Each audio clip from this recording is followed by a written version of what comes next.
Yo quería iniciar esta sesión, que es una sesión muy particular, porque estamos en el mes del patrimonio y cuando se habla de patrimonio se habla de historia.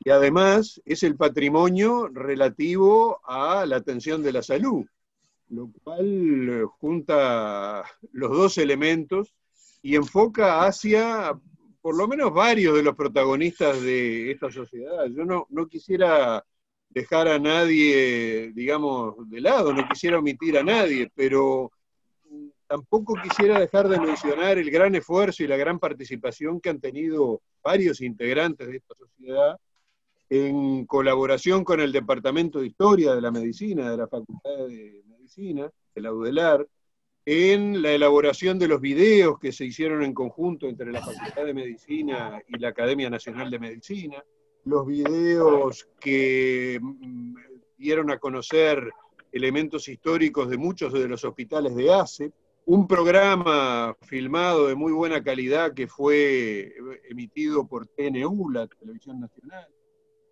la visita guiada en la Facultad de Medicina, en la parte presencial del Día del Patrimonio. Así que es ineludible mencionar a Ángela, al doctor Pou, al doctor Turnes, al doctor Pons, al doctor Wilson y al doctor Juan Gil, que tuvieron un protagonismo, la verdad que muy importante, muy destacable. Queremos, por lo menos a título personal, felicitarlos y agradecerles por esa colaboración que quedó y va a quedar durante mucho tiempo en el recuerdo de todos los que tuvimos alguna intervención en el Día del Patrimonio. Así que muchas gracias y la sociedad agradecida también con ellos. Creo que Ángela ahora va a hacer una descripción un poco más detallada. Perfecto, bárbaro. Bueno, este año, si bien la coordinación, como muchos años, ha estado a cargo del departamento, este año se sumaron la biblioteca, el Departamento de Histología y Embriología, el Departamento de Medicina Familiar Comunitaria, la Comisión de Divulgación e Investigación Científica de Facultad de Medicina y la Fundación Manuel Pérez. Justamente motivado por la situación sanitaria en la que nos estamos encontrando, había el protocolo sanitario que se trató de cumplir lo más estricto posible, con un cupo máximo de 25 personas y tuvimos que hacer la excepción de que fueran 30 por visitas porque tuvimos una sobreinscripción por encima de lo que nosotros pensábamos que podía ser posible, con 3 visitas diarias, sábado y domingo, y fuera de los recorridos, el cupo que se aceptaba era de 90 personas en todo el edificio. En algunos momentos habían más de 100, también nos vimos bastante saturados por eso, pero siempre cumpliendo a rajatabla todo lo que tenía que ver con las disposiciones sanitarias. Y entregas de tríptico informativo acerca de la historia de la institución, y cada uno de los servicios participantes también entregó algo referido a sus actividades científicas y docentes.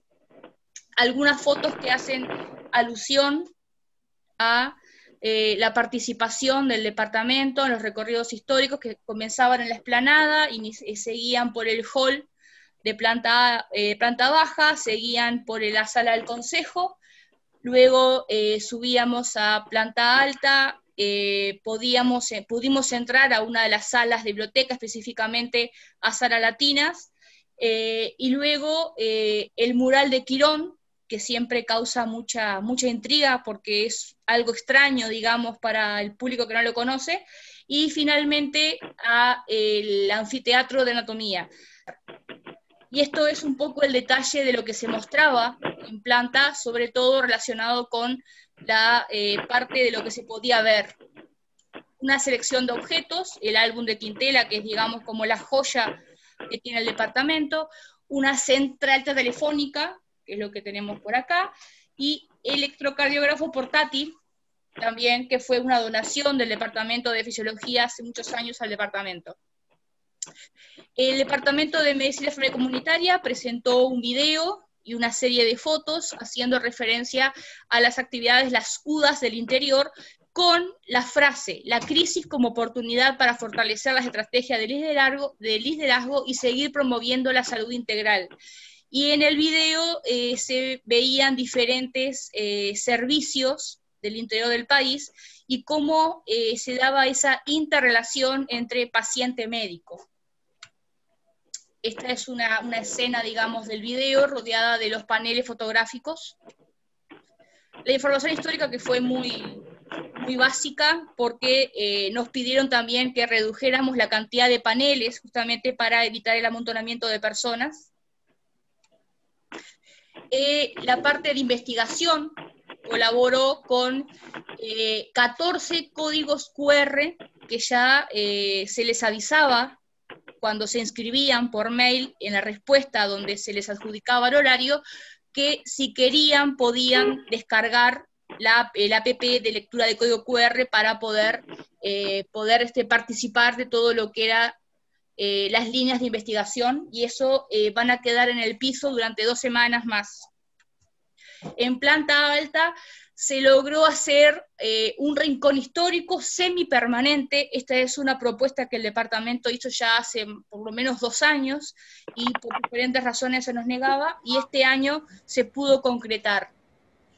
Por ejemplo, con la colocación de una vitrina que fue donada por también Fisiología en el año 2009, donde se presentan materiales de archivo, que la procedencia es tanto de Historia de la Medicina como de Biblioteca, que nos facilitó las actas originales del decanato de Quintela, así como su libro de inscripción a la Facultad de Medicina, también una selección de instrumental médico y no médico, con una visualización rotativa con participación de varios servicios. Voy a explicar esto.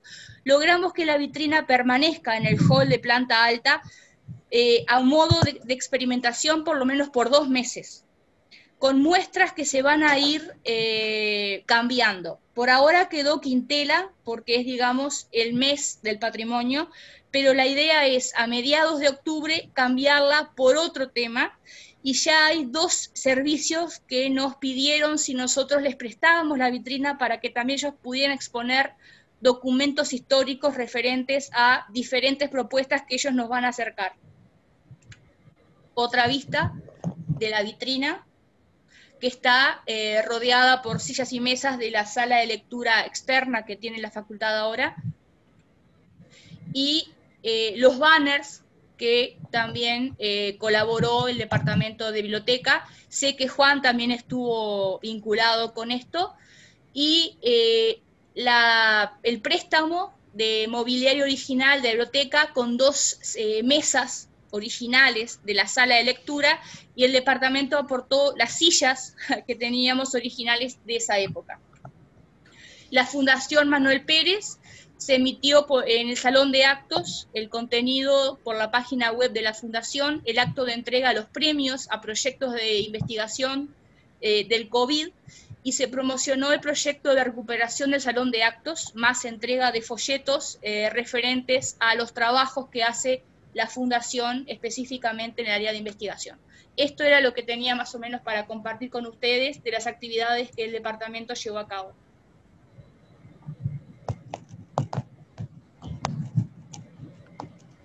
Muy bien, muchas gracias, Ángela. Por favor. Muy interesante el tema de la vitrina, esa exposición semipermanente. Creo que es una excelente idea y un excelente aporte. Bueno, como información general, antes de empezar con libros y documentos, donde vamos a volver sobre el tema del patrimonio, comunicamos a todos los socios e interesados que está a la venta el volumen 35-36, que corresponde a los años 2016 a 2017, al precio de 1.200 pesos para socios y 1.500 para no socios. Bueno, ahora en la sesión de libros y documentos, bueno, los videos institucionales que fueron difundidos, pero muchos no los vieron con motivo del Día del Patrimonio, elaborados en conjunto entre la Academia Nacional de Medicina y el Departamento de Historia de la Medicina.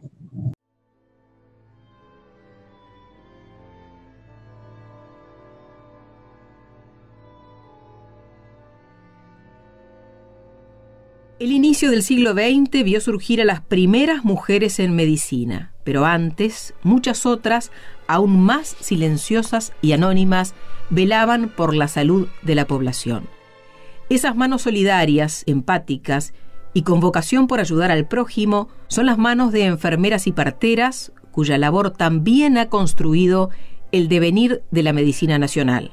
La historia apenas recuerda a las primeras parteras, pero lo cierto es que ellas hicieron posible el nacimiento de la mayoría de quienes poblaron aquel Uruguay que surgía como país. Entre las pioneras se destaca Andrea de Morales, quien en 1729, junto con las primeras corrientes de colonos, llegó en barco desde Islas Canarias y cuando enviudó mantuvo su familia actuando como partera. Con el paso del siglo, la importancia del trabajo de las parteras quedó en relieve cuando, al inaugurar la Facultad de Medicina en 1877, también se creó el primer curso universitario de partería. La ausencia de datos biográficos sobre la trayectoria de las parteras profesionales a lo largo de las décadas es injusta con mujeres que cumplieron una tarea sanitaria trascendente, sobre todo en el interior del país y en poblaciones pequeñas y rurales, donde las parteras colaboraron en tareas que excedían a su oficio. Pese a ese anonimato, la pionera Escuela de Parteras siguió un camino de crecimiento y actualmente se reciben 40 profesionales cada año. Otra figura femenina destacada en el cuidado de la salud ha sido la enfermera. En Uruguay, este oficio fue inicialmente ejercido por religiosas y recién tuvo su primer curso formal en 1912. Ese año se creó la primera escuela de NERS, que llevó el nombre de su fundador y director, Dr. Carlos Neri, y que dependía de la Asistencia Pública Nacional. En 1942, una de las egresadas de esa escuela fue Dora Ibarburu, nacida en Salto en 1918. Por sus excelentes calificaciones, obtuvo una beca para continuar sus estudios en Canadá, donde se formó en salud pública, educación y administración. En 1950, por iniciativa del decano de la Facultad de Medicina, Abel Chiflet, Dora Ibarburu se transformó en la primera directora de la Escuela Universitaria de Enfermería, hoy Facultad de Enfermería de la Universidad de la República. Como tal, Dora Ibarburu fomentó la formación del cuerpo docente en los mejores centros del exterior y promovió la enfermería como una profesión científica. De esta forma, la enfermería profesional alcanzó un nivel de calidad y sus egresados, mujeres y hombres, beneficiaron con sus servicios a los hospitales públicos y privados de todo el país. Llegó a ser jefa del Departamento de Enfermería del Hospital de Clínicas y hasta 1980 también trabajó como consultora para la Organización Mundial de la Salud en la región. En 1988, por la contribución notable al progreso de la ciencia en enfermería, la Universidad de la República le otorga el título de doctor honoris causa y en 1989 es designada profesora emérita de la Facultad de Medicina. Fue así la primera vez que una persona no médica recibía tal distinción. Dora Ibarburu falleció en Montevideo en 1992 y la Escuela de Enfermería aún honra sus aportes. En la transición entre los siglos XIX y XX, numerosas mujeres en Uruguay se dedicaron a cuidar a la comunidad en salud y enfermedad.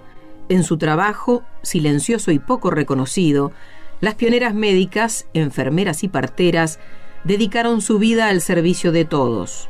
Una de ellas fue Paulina Luisi, la primera médica uruguaya. Nació en 1875, hija de padre italiano y madre polaca, que en sus primeros años en Paysandú inculcaron a sus 7 hijos la rebeldía y el pensamiento liberal. En 1887 se mudan a Montevideo, donde sus 5 hijas mujeres estudiaron magisterio. 3 de ellas marcaron hitos en la historia de las profesionales de Uruguay. Clotilde fue la primera abogada del país, e Inés, como Paulina, fue médica. Por su parte, Luisa fue una destacada poeta y pedagoga. En 1900, Paulina ingresó a la Facultad de Medicina y 8 años después se recibió de médica en un ambiente que no fue benevolente. Se dedicó a la ginecología y trabajó en la cátedra de la facultad, donde tuvo un laboratorio propio para sus investigaciones sobre fecundación y fertilidad. Motivada por su interés en los derechos de la mujer, abogó por la educación sexual y fue profesora de esa cátedra en la Escuela Normal de Mujeres, que formaba a futuras maestras. Paulina fue, además, una figura de comprometida actuación política, en particular como precursora del voto femenino. Bajo su liderazgo, en 1916, se creó el Consejo Nacional de Mujeres, que en 1932 consiguió que Uruguay fuera el primer país latinoamericano donde la mujer pudo votar. También fue fundadora del Partido Socialista del Uruguay.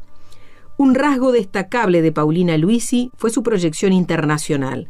Resalta su participación en la Comisión contra la Trata de Mujeres y Niños de la Sociedad de las Naciones en 1922, en su participación en la Alianza Sufragista Femenina Internacional, en el Comité de Lucha contra el Fascismo y la Guerra. Durante la Guerra Civil Española formó parte de una organización de ayuda a la infancia. Falleció en Montevideo en 1950 a los 75 años, pero su legado trasciende para siempre. Tras los pasos de Paulina, le siguieron otras pioneras, como las hermanas María y Alice Armanugón, que representan también a las primeras médicas del interior del país. María y Alice nacieron en Colonia Valdense a finales del siglo XIX en el seno de una familia de inmigrantes italianos. Su padre fue un pastor de la iglesia valdense que fundó el primer liceo del interior del país en la segunda mitad del siglo XIX. De los 12 hijos de aquella familia, 5 fueron médicos. María se dedicó a la ginecobstetricia y Alice fue pediatra, formada junto al profesor Luis Morquio, el más destacado exponente de la pediatría uruguaya. Ella es además la médica más longeva del país, pues murió en 1992 con 105 años. Como las hermanas Armanugón, otras pioneras de la medicina nacional fueron Tula Rovira, Aurora Curvelo e Inés Luisi, hermana de Paulina.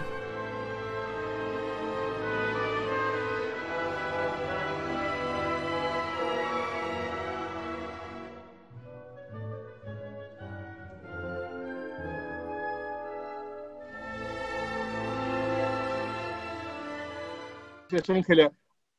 Tenemos el otro video, ¿no, Ángela? Respecto a estos videos, me parecen excelentes y me parecen un material de primera calidad para la difusión del conocimiento en un ambiente, digamos, no médico.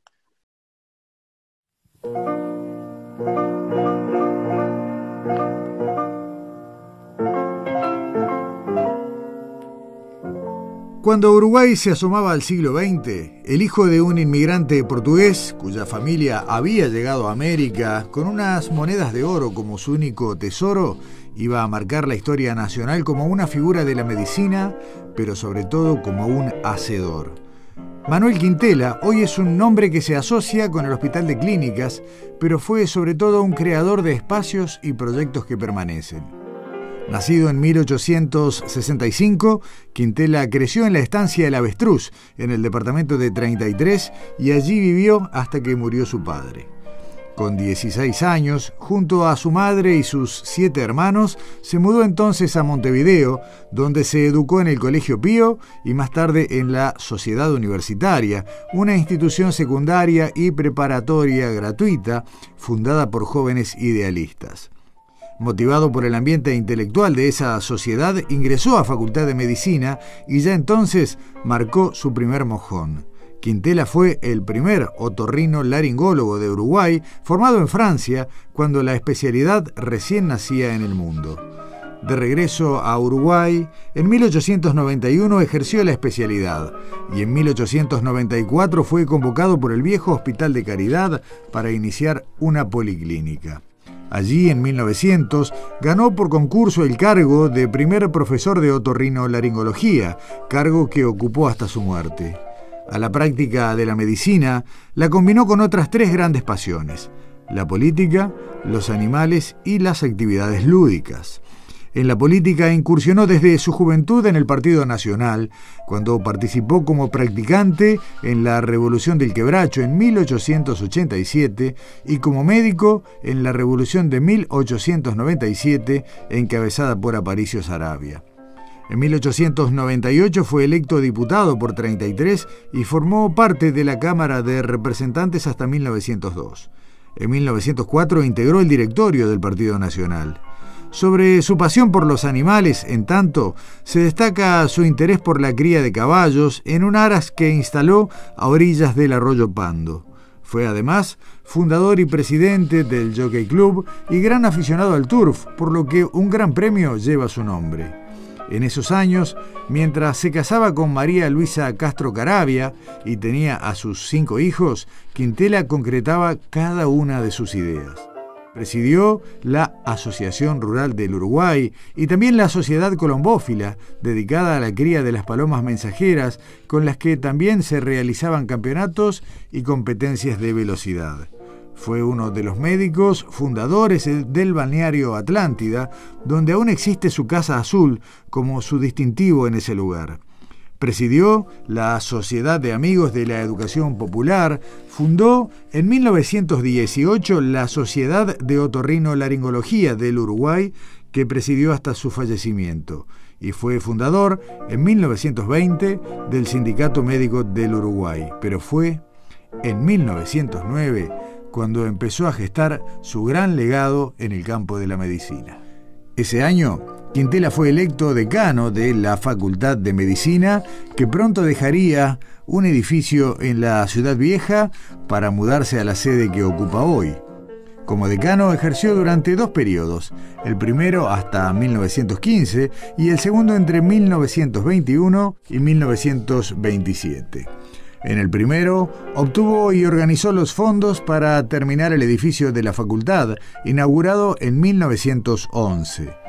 Reformó el plan de estudios, creó varias cátedras e institutos y estimuló la excelencia al establecer la medalla de oro para el mejor alumno de cada año. Su segundo mandato, en tanto, lo consagró a promover la construcción del Hospital de Clínicas que complementara al Hospital de Caridad, hoy llamado Hospital Maciel. Luego de intentos fallidos, Quintela persistentemente dialogó con autoridades y políticos hasta lograr que en 1926 el Parlamento aprobara la construcción del hospital y se comprara el predio de la vieja Quinta Civils. Su participación exitosa en la ley de creación del Hospital de Clínicas valió que se denominara Ley Quintela.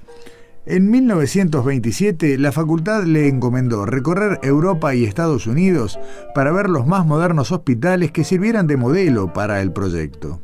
Al regreso, como presidente de la comisión administradora del hospital, llevó adelante el concurso de proyectos en el que se definió la forma que hoy caracteriza al Clínicas. Sin embargo, no logró ver su sueño hecho realidad. El 17 de diciembre de 1928, 2 años antes de que se iniciara finalmente la construcción del hospital, Quintela murió y lo hizo fiel a su esencia. Falleció en una reunión de profesores en el anfiteatro de la planta baja de la facultad que hoy lleva su nombre. Dicen que la última palabra que pronunció fue estudiantes.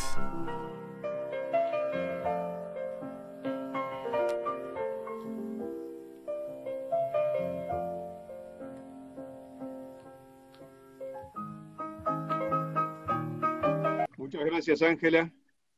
Bueno, ¿alguien quiere hacer algún comentario adicional sobre este video? Es que creo que debemos intentar visitar en la medida de lo que podamos, nosotros, miembros de la sociedad, 4 exposiciones que se montaron 4 exposiciones más que se montaron para estos días del patrimonio. 2 que van a quedar un año entero aproximadamente, y 2 que se van esta semana. De las que se van esta semana hay una que es extraordinaria, que es el montaje que hizo el Museo Nacional de Artes Visuales con 2 cuadros estrellas y algunos más que implican a medicina, ciencia, historia. Un privado prestó al museo por el fin de semana del patrimonio y esta semana un cuadro que es muy raro, que es una alegoría de la ciencia que pintó Juan Manuel Blanes, que es una alegoría de la ciencia derrotando a la muerte. Entonces, eso solo se va a poder ver esta semana. Ayer estuvo cerrado, a partir de hoy está abierto, hasta el domingo nada más. Y después hay un cuadro de Seijo hermoso, que el doctor Pou lo ha mostrado acá en la sociedad, de una monja vicentina asistiendo. Es un cuadro restaurado especialmente para esta circunstancia. Y la otra exposición que se va esta semana es la que montamos con el equipo de los bachilleres Sergio Martínez, de Becky y Valentín López Viera en el Hospital de Clínicas. Es una exposición simple, pero tiene un muy buen relato, tiene 3 partes: la biblioteca personal de revistas de Quintela, una fracción, la documentación para mostrar que Quintela fue miembro de una generación universitaria en pro de una nueva asistencia pública nacional, con la ley Quintela, unos documentos del hospital empezando a funcionar, documentos originales, especialmente una carta original de Hugo Villar, y después la primera tecnología que fue ingresando al hospital desde los otros hospitales, la más vieja que se conserva dentro del hospital. Bueno, seguimos en el tema patrimonial y pasamos al tema central de la tarde de hoy, que es la celebración del centenario del Sindicato Médico del Uruguay, con una presentación a cargo del doctor Antonio Turnes. Bueno, buenas tardes, muchas gracias por compartir este espacio. En primer lugar, quiero transmitir la excusa de inasistencia de los doctores Ricardo Pou por un problema de salud, que ya fue mencionado, y el presidente del sindicato médico, el doctor Gustavo Greco, que me llamó hace un momento porque lo habían convocado del Ministerio de Trabajo por cuestiones vinculadas a su función, y no ha podido asistir. Nos vamos a referir a los 100 años de historia del sindicato médico, partiendo por el comentario de varios momentos. Está íntimamente vinculado con el desarrollo de las actividades en la Facultad de Medicina, que, como ustedes saben, se fundó a fines de 1875 y inició sus tareas en los primeros meses del 76. La evolución de la facultad está marcada en estas 2 imágenes. El primer edificio que ocupó la facultad en la Escuela de Ejercicios tenía una sola planta, y cuando en 1896 comenzó a funcionar el Instituto de Higiene, tuvieron que edificarle otra planta. Para entonces ya la universidad había empezado a ocupar otras sedes y se había dejado este edificio para la Facultad de Medicina. Pero así todo resultaba estrecho y hubo grandes reclamos para cambiar de sede. El Hospital Maciel, Hospital de Caridad, era la fuente donde se iban a nutrir los futuros médicos. Y las salas que disponía la facultad, pobre facultad de aquellos tiempos, tienen una representación en esta sala de disección, donde aparece el doctor Mario Simeto, Enrique Méndez, Juan Díaz, Carlos Colistro y Ángel Gaminara, 2 de los cuales van a tener repercusión después, incidencia en el desarrollo del sindicato médico y de la propia Facultad de Medicina. En 1911 se inaugura el nuevo edificio de la facultad y ya entonces los estudiantes de medicina salen al interior, particularmente en ocasión de la epidemia de 1918, pero también para hacer educación como un gesto de servicio a la comunidad. Entre ellos aparece el que está allí señalado con una flecha, esto es de 1917-18, José Alberto Praderi, que junto con un conjunto de estudiantes de medicina y de ingeniería y agronomía, hacían recorridas aprovechando las paradas de las estaciones de ferrocarril para hacer charlas para los pobladores en la prevención de la tuberculosis y la sífilis en lo que hace a medicina. Este edificio, que está en 18 de julio 973, al lado de la Federación Rural, y que le precede, porque la Federación es del año 15, este edificio ya existía para 1912, fue la sede del Club Médico, lugar donde está en pie todavía, donde se fundarían varias instituciones que tienen relación con la medicina. En 1912 el Club Médico se instaló allí, que lo presidió Quintela por muchos años. Luego allí tuvo lugar la primera sesión, la Asamblea Constitutiva de la Asociación de los Estudiantes de Medicina, en 1915, y en 1920 tendría lugar la Asamblea Constitutiva del Sindicato Médico, y sería su sede por varios años. Este es el acta de fundación. luego de un proceso que se había iniciado 3 meses antes, en el mes de mayo, con una serie de reuniones en las cuales se propuso hacer una encuesta, hacer un proyecto de reglamento que finalmente fue aprobado como los estatutos del sindicato en esa fecha. Decía Turene, como forma de apoyar su propuesta, Turene era el presidente del Club Médico y aunque estaba prohibido hablar de temas gremiales, él se aventuró a que se pudiera llevar adelante la iniciativa de crear una institución que agrupara a los médicos para su defensa en los fines morales y materiales. Y decía Turene, un haz de varillas resiste y no se rompe, una a una se rompen al menor esfuerzo, dando idea de que la unión hacía la fuerza.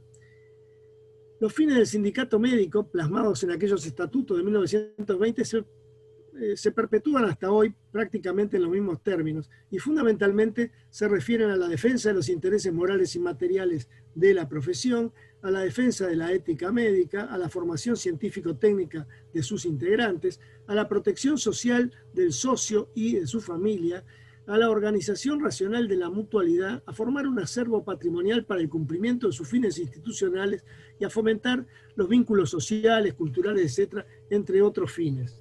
Decían también en algo que luego el tiempo lo ha borrado, así que sus fines se lo permitan construir un apeadero para los médicos de campaña de paso por la capital, como una necesidad para apoyar a los médicos que se radicaban en el interior.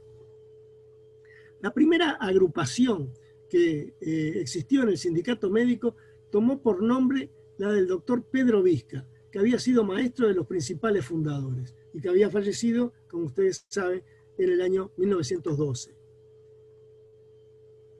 Esta es una imagen de Vizca con Samuel Pozzi, que era compañero del internado en París, y Gerardo Arrizabalaga, en ocasión de la visita que hizo Pozzi a Montevideo en 1910, con motivo de las festividades del centenario de los hechos de Buenos Aires, de la República Argentina.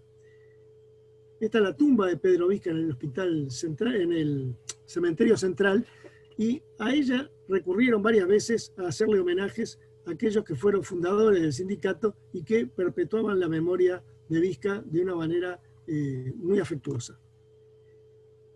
Turene entonces fue el primer presidente, el fundador del sindicato, acompañado de un hombre que no tiene la relevancia adecuada en toda la iconografía y en toda la historiografía del sindicato, que es Mario Simeto. Mario Simeto fue un médico joven que formaba parte del club médico, había sido vicepresidente, y cuando contrajo matrimonio viajó a los Estados Unidos, pidió licencia y quedó el cargo en poder de otra persona. Pero como médico radiólogo joven era uno de los fundadores del Instituto de Radiología, acompañó a Carlos Butler y fue subdirector del instituto, fue un gran organizador del sindicato médico. Él se ocupaba de las publicaciones, se ocupaba de conseguir las adhesiones una por una de los médicos de Montevideo y visitó a más de 400 médicos para hacerlos adherentes al sindicato médico.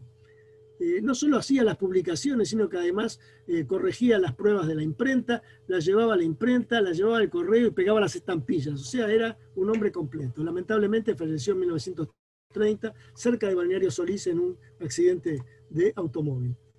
Atilio Narancio es otra figura que participó en la fundación y estuvo hasta desde antes de la fundación, porque como tenía una vocación periodística y estaba muy vinculado con el diario El Día, apareció allí el día antes un aviso diciendo que al día siguiente se iba a reunir una asamblea para constituir el sindicato médico.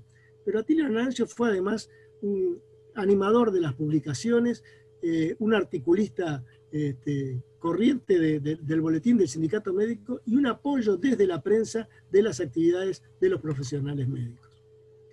Los maestros, antiguos maestros de la Facultad de Medicina, que están representados en estos grabados, fueron todos adherentes al sindicato médico desde sus inicios, y algunos de ellos participaron de las actividades y de las autoridades. El sindicato médico, no bien tuvo 60% de los médicos del país, se dedicó a integrar un consejo arbitral como el primer tribunal de ética que existió, y la integración estaba dada por miembros que eran designados, miembros que eran electos, y las primeras figuras fueron las que enseguida vamos a ver. Permanece sin variantes desde el punto de vista del estatuto, pero esto ya ha perdido vigencia. Acá tenemos el primer consejo arbitral, que están todos menos uno. Está Luis Morquio, Augusto Turén, Manuel Quintela, Elías Regules, Arturo Lucich y Joaquín de Salterain. Y el que falta aquí es Alfredo Vidal y Fuentes, que ese día no acudió para sacarse la foto. Como dije, perdió vigencia desde la creación del Colegio Médico porque hay un tribunal de ética que es lo que establece la ley y los decretos reglamentarios. De aquella edificación de 18 de julio 8973, el sindicato médico y el club médico se mudaron al tercer piso del edificio London París.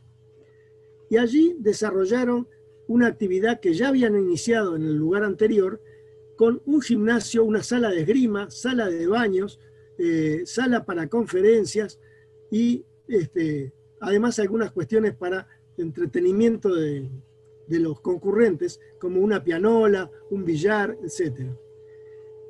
La decoración de este lugar llevó cerca de un año y fue confiada al arquitecto Julio Vilamajó, que además fue quien diseñó el logotipo inicial del sindicato médico.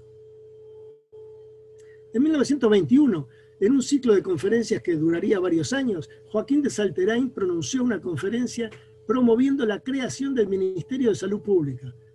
Ustedes recordarán que el ministerio recién fue creado en 1934.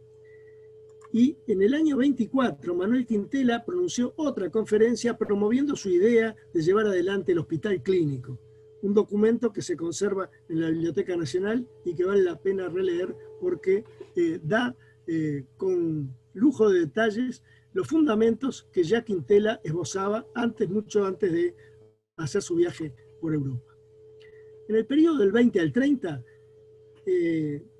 hubo una cantidad de avances, pero sin embargo el sindicato médico no pudo prosperar y tuvo algunas dificultades después.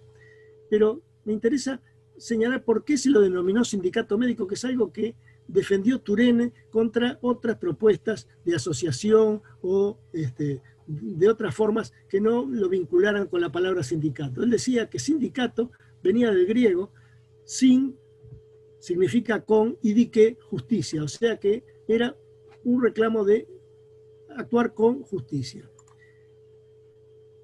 Una de las primeras tareas que el sindicato médico tomó, y que ya la había tomado a su vez el club médico anteriormente, es la lucha contra el intrusismo profesional y el ejercicio ilegal de la medicina, denunciando particularmente farmacias y personajes que, como el cura Villa, que era el cura de la catedral, desarrollaban tareas de curandería, a veces con el auxilio de algunos médicos que le prestaban para hacer sus recetas. Y acá se denunciaba en el boletín cuáles eran aquellos que en cada lugar desarrollaban tareas contrarias a las ideas éticas de la profesión. Esta es una publicidad de la época allá de por 1923. Promonta el tónico poderoso para los nervios, solucionaba cualquier problema. A Augusto Turén lo sucedió Morquio, y se dice por eso que al partero que lo trajo al mundo, al sindicato médico, lo sucedieron pediatras, varios pediatras que le hicieron la buena crianza. A Morquio lo sucedió Roberto Berro, que fue fundador del Consejo del Niño después, y por muchos años secretario general del Instituto Interamericano del Niño, y el primer ministro y único para la protección de la infancia durante el gobierno de Terra. Rafael Schiaffino también estuvo actuando como secretario del Comité Ejecutivo del Sindicato Médico en aquellos años primeros. A Berro lo sucedió otro pediatra, Bonava, y más adelante vino José F. Arias, que fue presidente entre el 27 y el 29, quien también fue el primer médico de guardia de la Asociación Española, ministro de Industria y Trabajo, diputado y director general de la Escuela Industrial de la Universidad del Trabajo. Ernesto Stirling fue otro de los presidentes del sindicato años más adelante, un hombre que se destacó por su trayectoria como líder de la lucha contra la lepra. Fue el jefe del servicio en el hospital Fermín Ferreira y una personalidad destacada desde el punto de vista ético.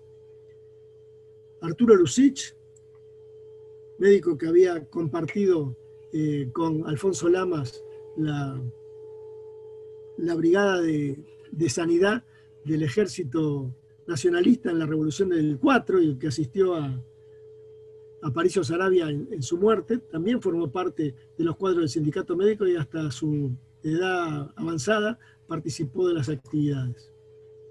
Santín Carlos Rossi fue vicepresidente del sindicato, fue quien sucedió a Bernardo Etchepare y tuvo una destacada actuación política y social.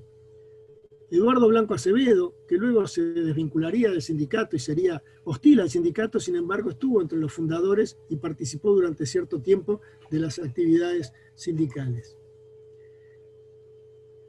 Veamos ahora las primeras mujeres médicas a las que se han referido en los videos que hemos tenido ocasión de ver hace un momento. Por 1927, el sindicato médico publicaba en su boletín una imagen de las 12 primeras mujeres médicas. La doctora Paulina Luisi fue la primera, como bien se dijo, graduada en abril de 1908, había ingresado en 1900 a la facultad. A continuación vamos a verlas a estas doctoras, que progresivamente fueron mejor aceptadas por sus colegas. No así lo que ocurrió con Paulina Luisi, que tuvo dificultades importantes. Y ninguna mujer, esto debe destacarse, ninguna mujer participó entre los fundadores del sindicato médico, pero luego se van a incorporar, luego se incorporan. Se incorporó primero Inés que Paulina, pero todas las mujeres que iniciaron esta profesión formaron parte del sindicato. Acá tenemos Paulina, Tula Rovira, María Armando Ubón, con los años de su graduación, Aurora Curbelo La Rosa, que terminó trabajando en Minas. Hay una pieza que la recuerda en el hospital Vidal y Fuentes de aquella ciudad. Alice Armando Ubón, la más longeva del país. Inés Luisi, María Inés Alustiza, Luisa Volonté, la madre de Manolo Albo, el cirujano conocido de nosotros. Nilia Molinari Calleros, Ana María Gorli, madre de un destacado profesor de ginecología, Alejandro Bozzolo, Emma Elsa Tiriboqui, Elisa Barros Daguerre. Veamos lo que era el panorama de los estudiantes de medicina por aquellos años. Esta imagen representa a los estudiantes ingresados en marzo de 1926. De allí vamos a encontrar un grupo importante de estudiantes, no son todos los de la generación, pero acá tenemos a este que viene de Fraiventos, que es Juan José Crotollini. Este otro era Vicente Gualganone, que fue el que me dio la imagen, me se dio la foto hace muchísimos años.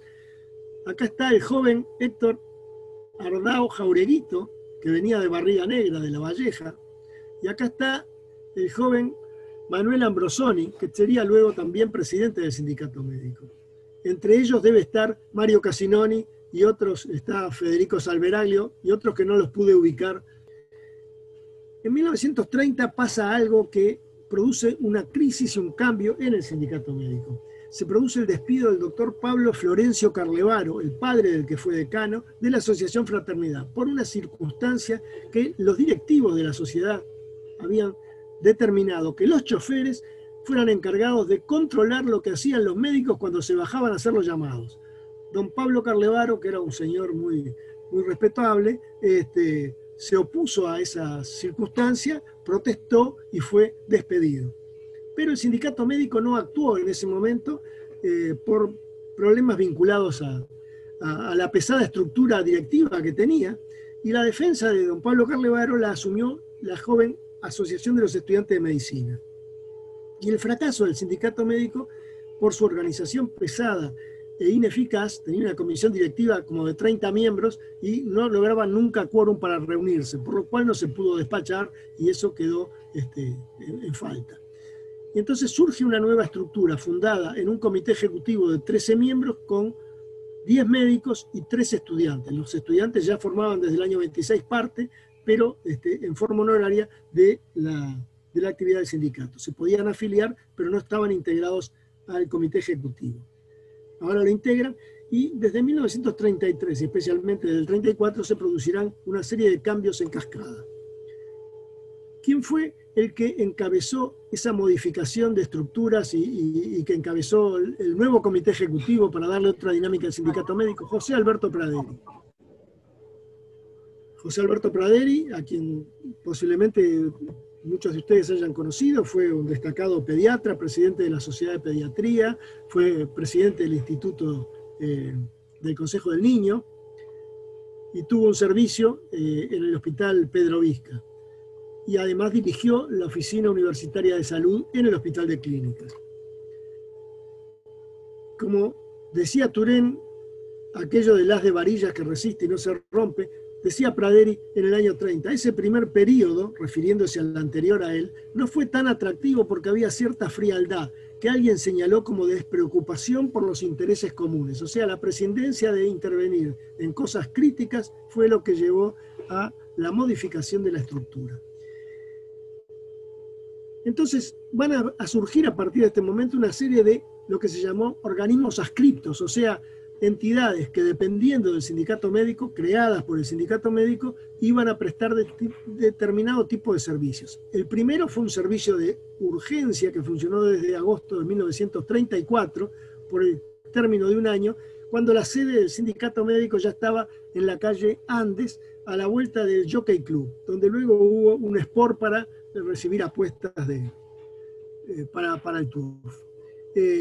Y el centro de asistencia del sindicato médico sería fundado en julio, 1 de julio de 1935. Más adelante aparece en el Fondo de Solidaridad Social, en el 47, en la colonia de vacaciones del 61, el Centro de Medicina Laboral, que se extinguió en el 74, pero que había surgido como Oficina de Certificaciones Médicas en 1958, y la Comisión Administradora de Bienes Muebles e Inmuebles para darle sostenimiento a todo lo demás. Este es un documento del primer concurso realizado para médicos de urgencia del CASMO en 1936. Acá hubo una situación interesante porque al asumir Blanco Acevedo como ministro de Salud Pública, dejó sin efecto el concurso que para médicos de asistencia externa había realizado la Asistencia Pública Nacional, o el Consejo Nacional de Salud, el año anterior. Y muchas de estas personas se habían clasificado para incorporarse como médicos titulares. Eran 18 médicos. En lugar de designar a los surgidos del concurso, Blanco Acevedo designó a personas adictas a él y al régimen de terna, por lo cual se generó una disputa muy importante que se sostendría a lo largo de varios años. Estos que fueron clasificados en el concurso, del primer concurso del CASMU, entre otros están Juan José Crotollini, Óscar Bermúdez, Ricardo Giannicelli, Hermógenes Álvarez,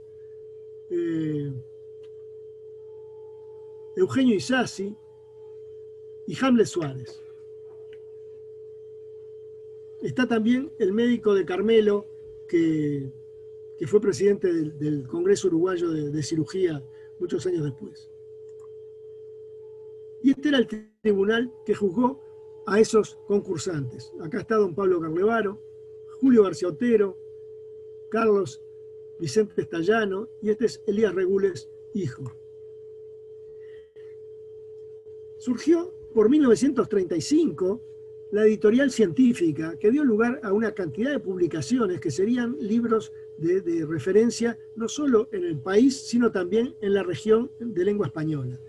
El tórax quirúrgico de Armando Hugón, abdomen agudo del campo, parasitología de Taliche, Enfermedades médicas de los riñones, 2 tomos de Franchi Padé, las hemopatías de Pello Blanco y Paseiro, el líquido cefalorraquídeo de Constancio Castells y Gerardi, la urología práctica de Hughes, que luego tendría otra nueva edición con Esquenone muchos años después, la meningitis tuberculosa, estos ya son de la década del 60, la meningitis tuberculosa de Malosetti, diabetes mellitus de Francisco Roca y Juan Carlos Pla, la meningitis tuberculosa, ya está, la enfermedades no neoplásicas del recto de Chiflé, y un tratado de reumatología dirigido o coordinado por Moisés Mizrahi, con la participación de numerosos autores del exterior de primer nivel.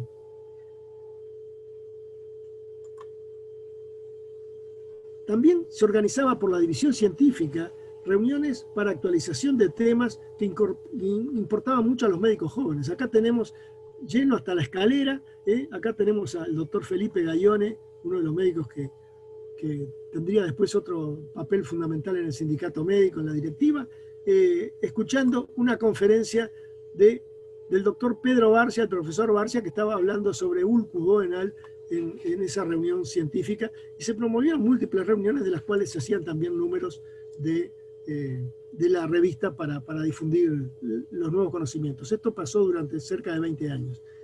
Este hombre, Alejandro Francisco Saráchaga, fue un hombre múltiple que incorporó la dactiloscopía al Uruguay. Aquello que había empezado Bucetich en la Argentina, él lo trajo a Uruguay, y las cédulas de identidad pasaron a ser una forma de identificación con la dactiloscopía, la impresión digital, en el Uruguay como una rutina. Alejandro Saráchaga fue durante 17 años director del Hospital Pereira Rosell y vivió dentro del hospital en una casa que hoy ocupa la Fundación Pelufo Higgins. Pero fue además bibliotecario y organizó en parte la biblioteca de la Facultad de Medicina y también organizó la biblioteca del Sindicato Médico, que lleva su nombre, aunque pocos conocen de quién se trata.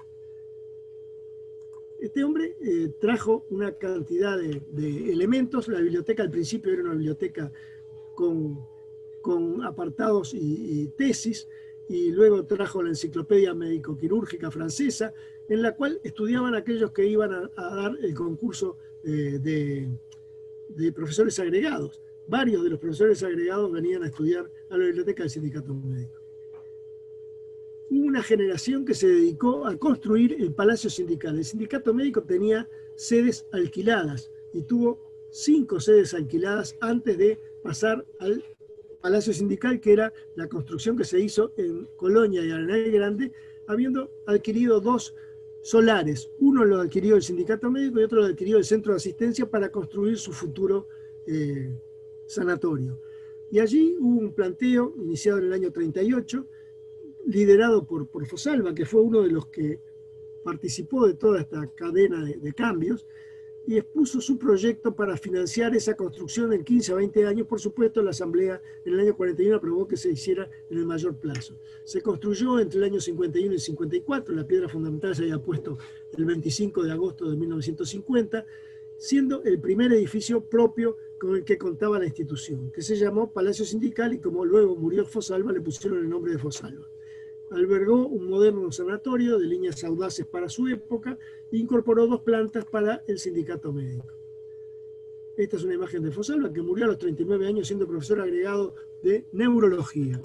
Y dijo algo en un discurso del 1 de julio, cuando se conmemoraba el primer aniversario del centro de asistencia que él había impulsado con otros médicos jóvenes, por lo cual había luchado desde que era estudiante de medicina todavía, y lo hizo de manera más importante cuando se graduó. Dijo: somos pensamiento y acción, idealismo y realidad, moral y economía, ciencia y profesión. ¿Hasta dónde llegaremos? No llegaremos nunca, porque llegar es detenerse y detenerse es morir. Estaremos siempre en movimiento, porque siempre tendremos un ideal aún no alcanzado, un hecho por crear nuevas ideas para transformar en realidades. El discurso era muy amplio y alguien tomó algunas de estas oraciones para hacer una frase que se llevó al bronce y que estuvo tanto en el Palacio Sindical como en el nuevo edificio del Sindicato Médico. Y en el mismo discurso decía Fosalva: cada generación cumplió su cometido.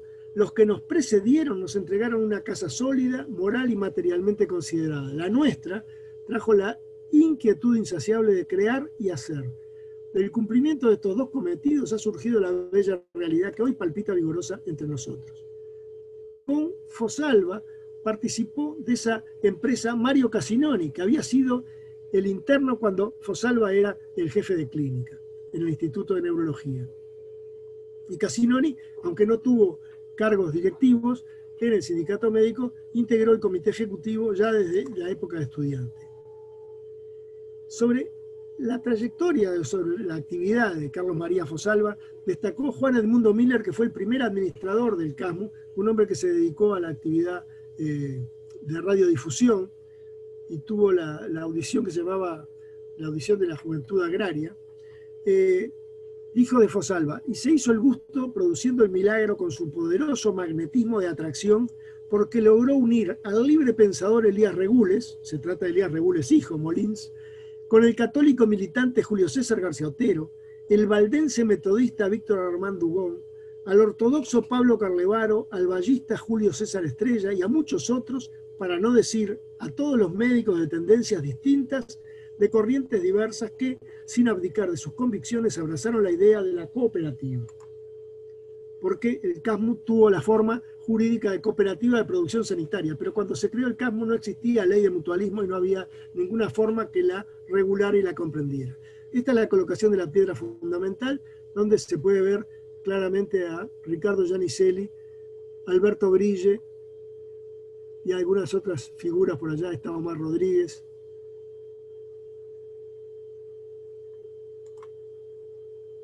Y esta es la ceremonia de la colocación de la piedra fundamental con los discursos. Como ven, un día de invierno, abrigados al máximo, donde un noticiero recogía para Uruguay al día la nota de ese evento. Acá está la construcción del edificio, un detalle, y estos son los que estuvieron activamente trabajando durante años para que el edificio tuviera lugar. Entre ellos están Eugenio Isasi, Hamlet Suárez y Joaquín Purcallas. El CASMU se desarrolló y el sanatorio le quedó chico, tuvieron que ir a comprar y luego reformar el sanatorio de 8 de octubre y Abreu, que era de Vigil Sóñora y Saavedra, y la evolución de los abonados, bueno, comenzó por 5.000 afiliados cuando abrió sus puertas, al año tenía 15.000, a los 10 años 30 y así progresivamente, hasta un momento en que 1 de cada 4 habitantes de Montevideo era afiliado al CASMU. Esto es una realidad que fue hasta el año 75. Veamos ahora una actividad de la que el sindicato médico fue actor, que fue la convocatoria de las convenciones médicas nacionales. Desde 1939 hasta 2014 han sido 9 las convenciones, que han sido grandes usinas de ideas para promover cambios en la salud de los uruguayos. Acá tenemos una comisión organizadora de una de las convenciones, presidida por José F. Arias, donde está Purcallas, Lauro Cruz Goyenola, que era un médico de Rocha, que fue luego director del Hospital Pedro Vizca, e integró el comité ejecutivo junto con Giannicelli por el año 64-65. Acá tenemos los asistentes en el Ateneo de Montevideo a una de las convenciones. El que se puede reconocer acá es José Escoceria, este hombre que está acá. No lo puedo señalar, acá Esta es otra que tiene lugar en la Facultad de Medicina, se puede reconocer acá Grupo Genola, por acá estaba Purcallas, la doctora Évole, Gómez Aedo y García Otero haciendo uso de la palabra en el acto de apertura. El sindicato ayudó a la organización de los médicos del interior y promovió, cuando aparecieron los seguros parciales de enfermedad, reuniones de los distintos departamentos para informarse sobre lo que era esa nueva situación y particularmente lo que tenía que ver con el seguro de maternidad. Acá lo tenemos a Ambrosoni y se pueden reconocer algunos médicos. Osman está por acá atrás.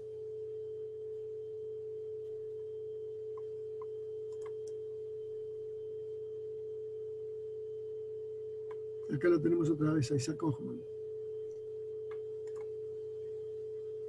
Bueno, en el año 60 viene al Uruguay el presidente de Cuba. Había ocurrido la revolución cubana en el año 59 y visita el Uruguay y lo invitan al sindicato médico y hacen un acto allí donde habló y qué sé yo. Ahí está con Constancio Castells y José Enrique Ormaechea. Este que está acá atrás creo que es Pedro Grille Pagliettini, el neurocirujano, y acá está Carlos Casacuberta. Y este era el embajador García Inchausti. El público que asistía a esa ceremonia. El CASMU, particularmente, el sindicato médico, pero sobre todo el CASMU, se transformó en un lugar de atracción para los médicos de la región que venían a buscar conocimiento de lo que había hecho el centro de asistencia para organizar formas de prestación similar como seguros prepago. Esto es una delegación de médicos de Santa Fe, con el doctor Carlos Stelzer, que vinieron allá por el año 59 a conocer de primera mano esa realidad.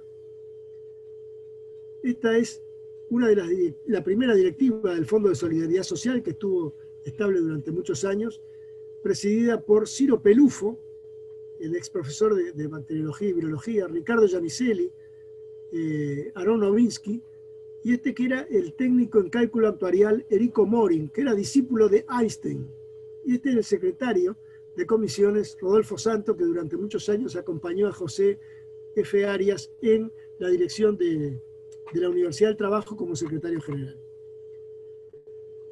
Esta es la fundación de la Oficina de Certificaciones Médicas, que luego daría lugar al Centro de Medicina Laboral. A propósito del surgimiento de los seguros parciales por enfermedad, fue necesario arbitrar una solución para la certificación por incapacidad laboral de las personas aseguradas. Y así el sindicato médico prestó esa función y organizó rápidamente una oficina de certificaciones médicas en las cuales acá vemos al doctor Moisés Basserstein, Alberto Maciulaitis, que era el gerente, Jacobo Azán, que fue el director técnico, Enrique Ormaechea, Euclides Silva Gaudín. Acá están los funcionarios Mario Fariña y Florial. Y este es el padre del doctor Alberto Piñeiro, el doctor Luis Piñeiro.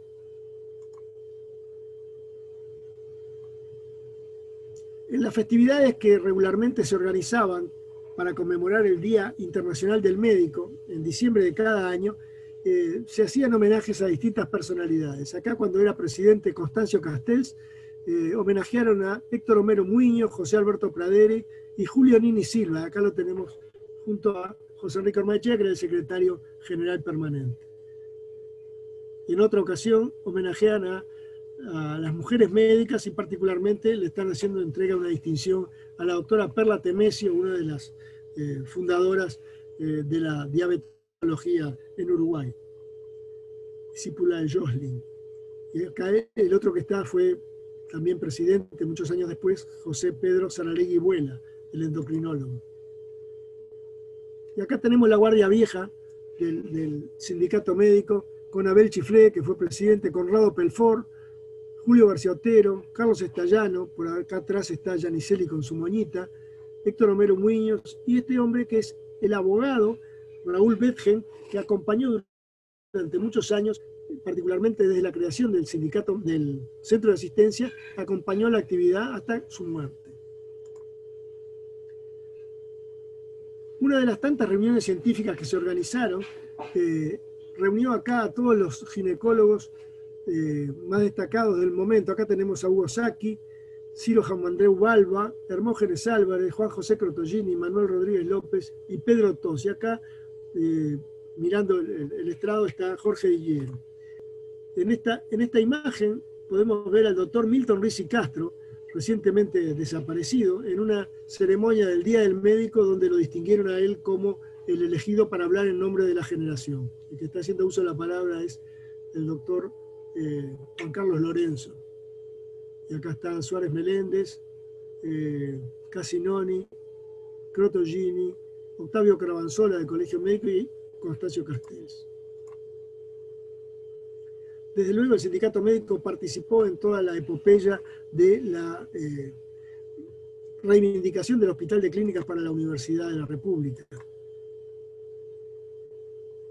Acá tenemos gremialistas que en su momento pasaron por el comité ejecutivo y que luego serían profesores de la Facultad de Medicina, como Fernando Herrera Ramos, Manlio Ferrari y Carlos Gómez Aedo. Esta es la lucha por la ley orgánica de 1958, donde todavía permanecen algunas imágenes de esa situación. Y esta es una campaña por la elección en la Caja de Jubilaciones Profesionales cerca de 1960, donde están Jaime Schneider, Ormaechea, Pedro Ferreira Berruti, Felipe Gaione y Hugo Liguori. Ambos, Gaione y Liguori, primero Liguori y después Gaione, fueron delegados de la profesión médica a la Caja Profesional y fue de mucho beneficio su participación en esas actividades. Este es un comité ejecutivo del año 1963, donde vemos a Ceibal Artigas, Omar Barreneche, que era el presidente, José Pedro Ibarra, José Artigas Lucas, el sobrino, Jaime Cales, Tejedor Giannicelli, José Saraleguibuela, Moisés Basarten, Eugenio Bonavita Páez, Tabaré Mario Fischer, Euclides Silva Gaudín y Federico Gianetto Williams. Federico Gianetto era hijo de Jaime Gianetto, uno de los que fue jefe de clínica de Manuel Quintela y también otorrinolaringólogo. Entramos ahora en un periodo crítico que va del año 68 al año 75, que se centra en la atención de la evolución económica regresiva, con una inflación creciente, la congelación de precios e ingresos, que va a perjudicar sobre todo al centro de asistencia y a todo el mutualismo, la violencia, la represión y el terror, y este periodo estuvo centrado en un fuerte acento en la defensa de los derechos humanos. La muerte violenta de estudiantes y médicos marcó este periodo. Estas imágenes tienen que ver con algo que vamos a ver después, es de una casa quinta que el sindicato médico había comprado para los fines asistenciales del CAMU con el propósito de edificar un sanatorio en la zona norte, en el Prado. Era la quinta de Carballido, una quinta que tenía al lado del Liceo Bauzá, tenía 10.000 metros cuadrados, una hectárea, con una casa importante y una piscina y hasta leonera tenía, que era para hacer un sanatorio destinado a atender toda la zona norte de Montevideo. Pero que fue, después llevó otro destino por razones de la intervención. Atilio Fermín Morchio fue presidente del sindicato médico entre el 65 y 66, y a él se debe el famoso laudo del Grupo 50. A él se debe la solución del conflicto que generó la discusión por el laudo, porque había con el colegiado presidido por Washington Beltrán una diferencia importante que se negaban a homologar el laudo. El laudo que traía una descripción de funciones y una tipificación de todas las actividades médicas y de salud, tanto para la actividad profesional como para la actividad no profesional, incluso administrativa y de servicio, pero el Poder Ejecutivo se negaba a homologarlo. Y en un fin de semana, Morchio se lo llevó a la casa, lo estudió y el lunes fue a verlo a Washington Beltrán y le dio la solución para, haciendo mínimos ajustes, que pudiera ser aprobada la norma, y así fue.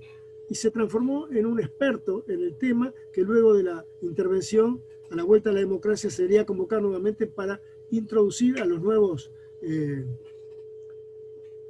jóvenes que estaban dirigiendo el sindicato médico en la dinámica de lo que era la negociación salarial. El periodo 85-99 viene la intervención y termina la intervención.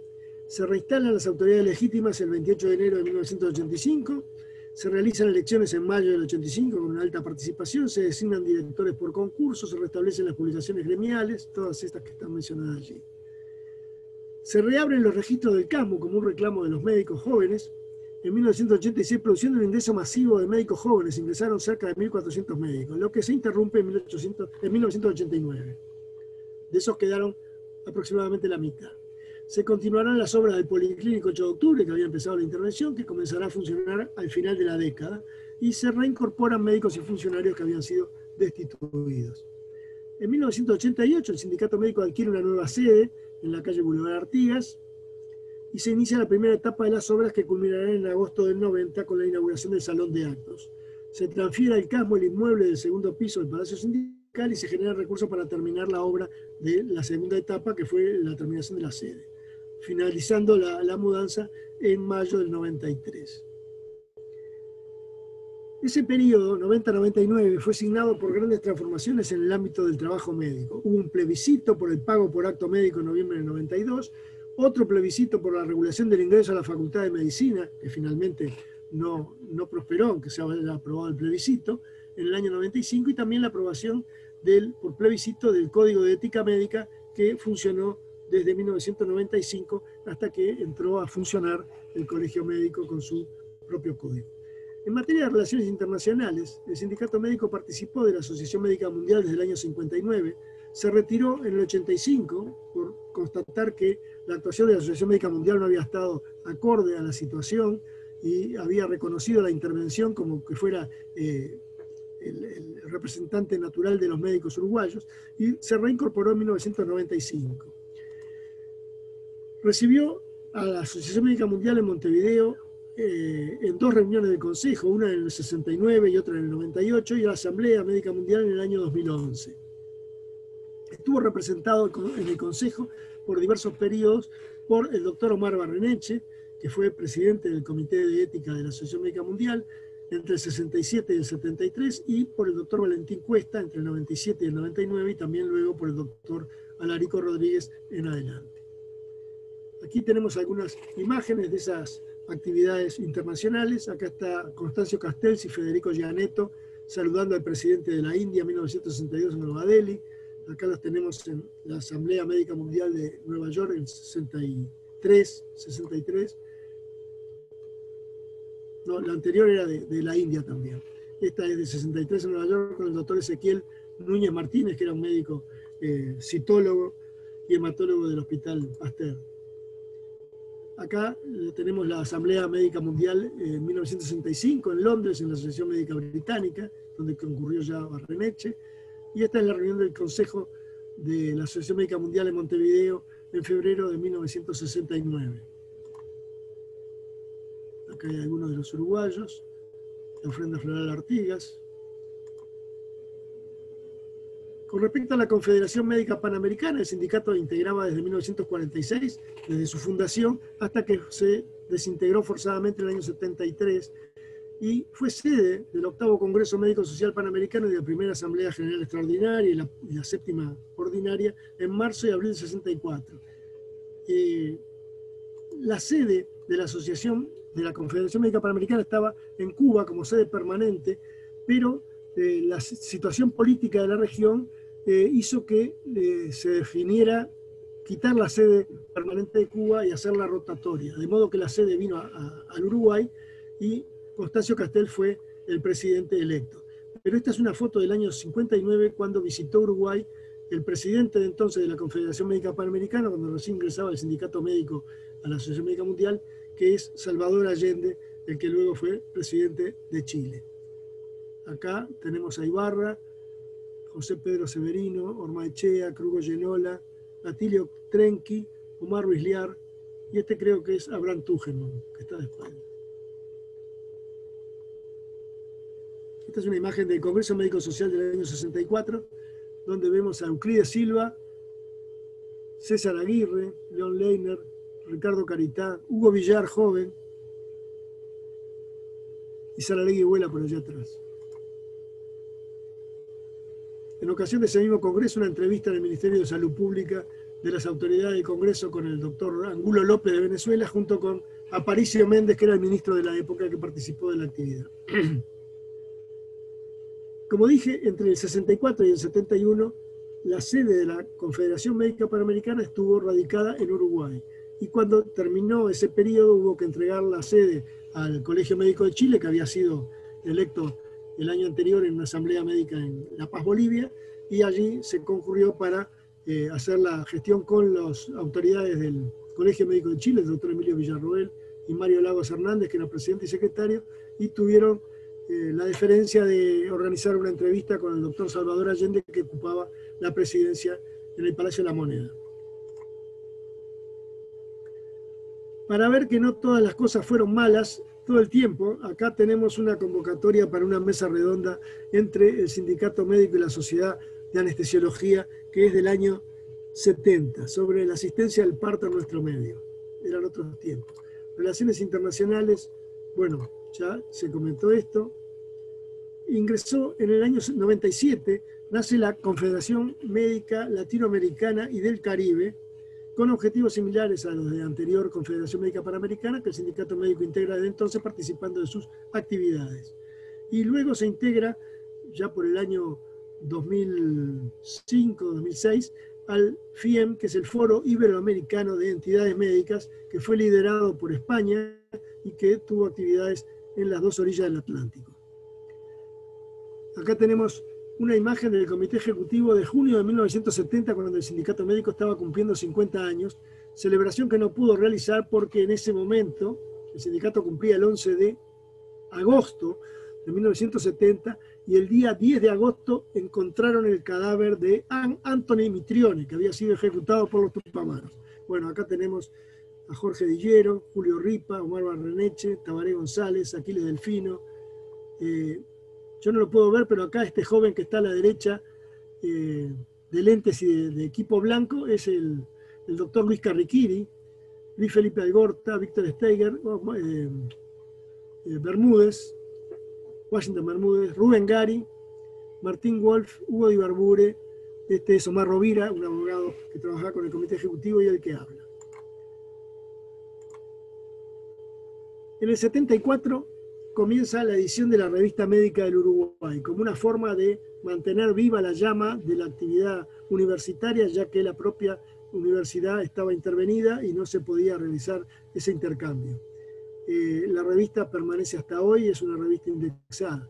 El Comité Ejecutivo del año 73 es el último año en que se pudieron elegir autoridades, porque luego, con el golpe de Estado, no se pudieron hacer más elecciones y este Comité Ejecutivo cesó con la intervención y reanudó luego de la intervención.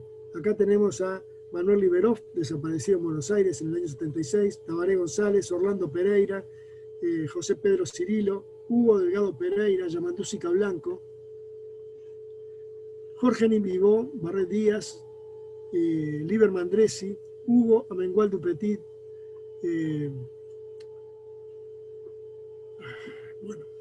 Lizardo Valdés, Milton García, este es Milton García Chancharulo, Lizardo Valdés, Felipe Esqueloto, Marcelo Labat, Homero Bañulo y Hugo Di Barbure.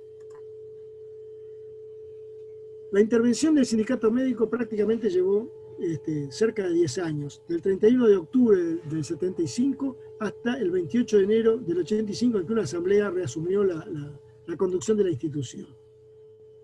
Y los hechos que deben destacarse de la intervención es que aquel inmueble que se había comprado para edificar el Sanatorio del Norte de Montevideo y que se había logrado que no lo expropiara el Poder Ejecutivo durante la dictadura para sede del comando en jefe del Ejército, gestión que hicieron las autoridades del sindicato médico con la intervención del Pla Rodríguez y del escribano Julio Bardallo. Resulta que la intervención se lo vendió a uno de sus colaboradores en un precio venal que a los 7 días tenía ya aprobado una construcción de viviendas que ocuparon todo el predio. Las viviendas están allí y el sindicato médico nunca fue indemnizado por este problema. Durante los 10 años de la intervención, el CASMU estuvo con un déficit creciente, a pesar de haber sido esa la razón aparente de la intervención. O sea, empezó con 25% de déficit y terminó con 25% de déficit a los 10 años. O sea que la actividad de la intervención fue poco útil. Se tuvieron varias obras faraónicas inconclusas, entre ellas el policlínico, que si bien tenía muy buen diseño, no se terminó de construir. Se había adquirido un predio sobre la Avenida Italia para construir un gran centro hospitalario, que ahora va a ser destino de un shopping de un candidato que no logró votos para ser electo ni edil, y se liquidó con las policlínicas barriales, que eran un sustento importante de la atención de primer nivel, que se puso de moda muchos años después. En el 85 este boletín patentiza lo que fue aquella asamblea del 28 de enero, con el título Volvimos, y ahí está Marcos Carámbula, José Pedro Cirilio y Homero Bañulo, que presidieron la asamblea, y los asistentes de aquella noche histórica. En el año 87 el sindicato médico reformó los estatutos, incorporó el voto secreto, no tenía voto secreto, el voto era firmado, y se incorporó la comisión fiscal. En el año 90, cuando era presidenta la doctora Graciela Dillero, la primera mujer que va a presidir el sindicato médico, se hizo una visita al presidente en funciones, que era el doctor Luis Alberto Lacalle Herrera, y acá están Washington Bermúdez, que era el taquígrafo y que era el secretario privado de Lacalle, el Pepe Solari, ministro de Salud Pública, José Luis Díaz Rosselló, Rubén de María, Ciro Jamandreu, Lacalle, la doctora Dillero, Jorge Rodríguez Juan Otena, Gustavo Yussi, Juan Laviña y el que habla. El 11 de agosto de 1990 se inaugura el edificio de Boulevard Artigas con la primera etapa, que es el Salón de Actos. Acá está la doctora Dillero haciendo uso de la palabra. Solari habla aquí. El doctor Rodolfo Canaval, que era el presidente entonces de la agrupación universitaria, Juan Laviña, Robert Long, presidente de la Federación Médica, la doctora Dillero, Gonzalo Estapé, decano interino de la Facultad de Medicina, y José Delía, presidente del PICNT. En el 95 se aprueba este código de ética que, como dije antes, regulará la actividad hasta el año 2011, que comienza a funcionar el Colegio Médico. Esta es la visita de la Asociación Médica Mundial en el año 98 al presidente Sanguinetti, en el edificio Libertad. Acá está el presidente del Consejo, el secretario general, el presidente del Consejo, el presidente de la Asamblea, el doctor Valentín Cuesta. Y está la reunión en el Radisson. En cuanto a las relaciones regionales, desde el año 93 se estableció una reunión permanente de las asociaciones médicas del Mercosur, que tuvo una vida efímera, pero cuya primera reunión se celebró en Uruguay. También hubo un intento de crear otra institución que vinculara a las asociaciones médicas de América Latina, porque aquella asociación llamada Confederación Médica Panamericana había muerto con la intervención del gobierno de Pinochet en el Colegio Médico de Chile, que se ocupó del edificio, y la transmisión de autoridades no se pudo hacer. La Confederación Médica Panamericana se murió en aquel momento. Esta es una reunión sobre el Mercosur en la colonia de vacaciones, también convocando colegas de otros países para discutir las perspectivas de algo que recién se había aprobado, que era el Tratado del Mercosur. La fundación de la Comisión de Bioética. La primera Comisión de Bioética se formó con la doctora Teresita Rotondo, Omar Franza, y otros colegas que están por acá, con cuando era presidente del Comité Ejecutivo el doctor Rodolfo Méndez Chiodi. Las reuniones de Solís fueron una modalidad clásica de hacer encuentros para discutir temas que atañían al sindicato médico, a la estructura sanitaria nacional, o a las propuestas que se podían hacer, o al CASMO, ¿no? Esta es una reunión sobre el tema del CASMO, donde están Raúl Praderi, Gómez Aedo, Aida Álvarez, Bañulo, Cobas, en fin, y otros colegas. Juan Carlos Macedo fue un presidente poeta que estuvo al cargo del sindicato médico durante 4 años con intervenciones muy importantes. Este es un número de la revista dedicada a la muerte de Favaloro. A Favaloro se le hicieron más homenajes en Montevideo y en Uruguay que en la Argentina, donde fue muerto por culpa de las coimas del sistema de salud argentino, a lo cual, por supuesto, se oponía. Pero era un gran amigo de los médicos uruguayos y particularmente de los cardiólogos. Había venido varias veces a homenajes a Jorge Dillero, a participar en el Congreso de Cardiología, y en esos congresos de cardiología siempre daba alguna conferencia que tenía que ver con aspectos históricos. Esta es una visita a Tabaré Vázquez cuando fue presidente electo en el Hotel Presidente en noviembre de 2004. Y este es el 70 aniversario del CASMO en el Teatro Solís, al año siguiente ya como presidente en funciones.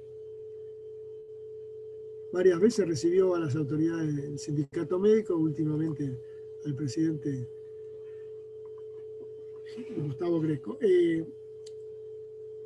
Un apartado especial merecen los abogados. Los abogados del sindicato médico se caracterizaron por ser personalidades del derecho de gran relieve. El primero fue Juan José Amézaga, que era muy amigo de los fundadores del sindicato médico y participaba de la actividad del diario El Día, también con Arancio y amigo de todos ellos. Emilio Frugoni fugazmente fue también abogado del sindicato médico. El que más larga actuación tuvo fue Raúl Betgen, que estuvo desde el año 34 hasta que falleció en el año 65, una autoridad del derecho y de la ética, que ya lo vimos acá en esta imagen. Américo Pla Rodríguez entró como abogado ayudante de Betgen y terminó siendo el abogado jefe a la muerte de Betgen, y hasta el año 85 fue asesor del sindicato médico y del campo cuando todos formaban la misma persona jurídica. A él lo sucedió Antonio Grille, que había sido juez, luego vino Gonzalo Fernández en la esfera penal y Carlos del Piazzo en lo civil, y Jorge Barrera, que últimamente se ha hecho cargo de la defensa penal. Los servicios del sindicato médico, y vamos terminando, desde el inicio ya venía esto desde el club médico, tenía peluquería para hombres, porque solo había hombres en el sindicato médico en los inicios. Cursos de inglés, de francés y de alemán fueron parte de los que se dieron en el sindicato médico desde el comienzo, allá de los años 20. Con la intervención se abrieron espacios para la mujer y entonces hubo una peluquería para mujeres y hasta podología hubo. Pero enfrentando nuevos problemas de la profesión, por el año 88 se realizó la primera jornada de responsabilidad médica. Y ese era un problema que tenían que afrontar los médicos de ese tiempo, porque eran ya cada vez más frecuentes las demandas y los reclamos contra los médicos y las instituciones. Acá tenemos a Antonio Grille, Guido Berro, joven, y otros exponentes. Acá hay médicos, directores técnicos y abogados de casi todas las instituciones mutuales del interior del país. Estas son otras jornadas sucesivas donde se fueron incorporando otras figuras. Acá tenemos Guillermo Mesa, Luis Cuico, de Argentina, Luis Falconi, Lombardi, el juez, Hugo Rodríguez, el actual profesor de medicina legal.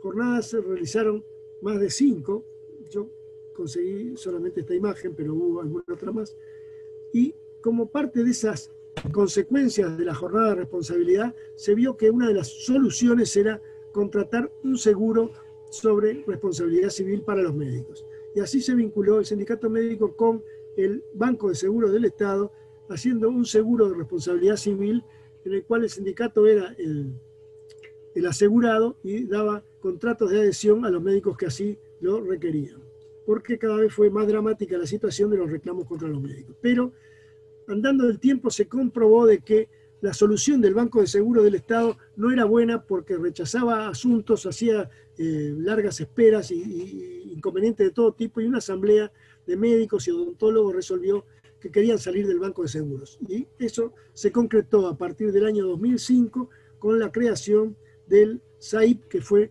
un servicio de asistencia integral profesional, que luego se transformó en cooperativa de seguros y que hasta hoy, hace 15 años que viene dando servicio satisfactorio, no solo en la responsabilidad civil, que era lo que hacía el Banco de Seguros, sino también en la responsabilidad penal, administrativa y laboral.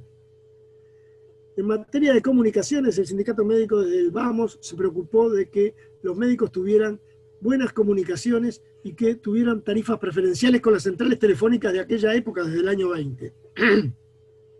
Cuando apareció la telefonía celular, tuvieron que hacerse convenios con Antel primero, Ancel y luego con Movicom para facilitar el acceso a los médicos. Debemos recordar que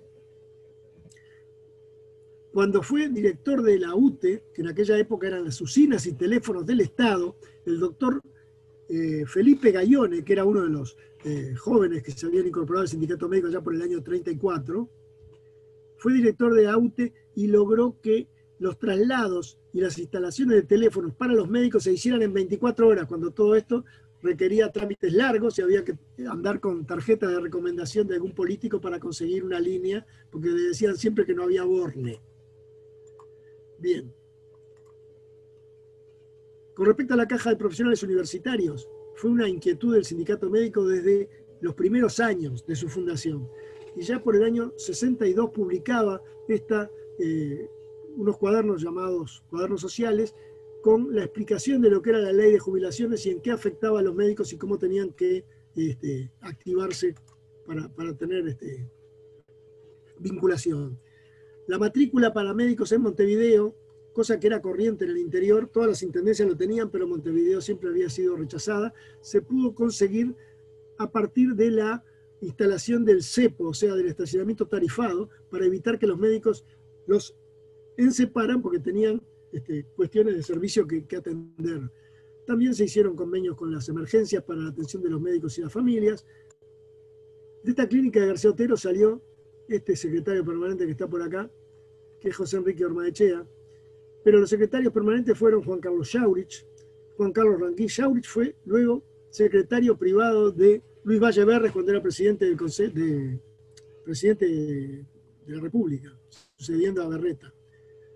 Walter Fernández Soria también fue secretario permanente, mientras que era estudiante, luego fue un distinguido anestesiólogo dedicado a la anestesiología, particularmente en el Instituto del Tórax. Y José Enrique Ormaechea, que fue el hombre más brillante que tuvo el sindicato médico y un verdadero conocedor de la realidad sanitaria nacional. Y Hugo de Ibarbure, que estuvo del 71 al 73, y en el 74 se dedicó nuevamente a la actividad clínica. De las realizaciones debemos destacar las encuestas médicas nacionales, la promoción de legislación, el programa de salud mental, en fin, una serie de actividades.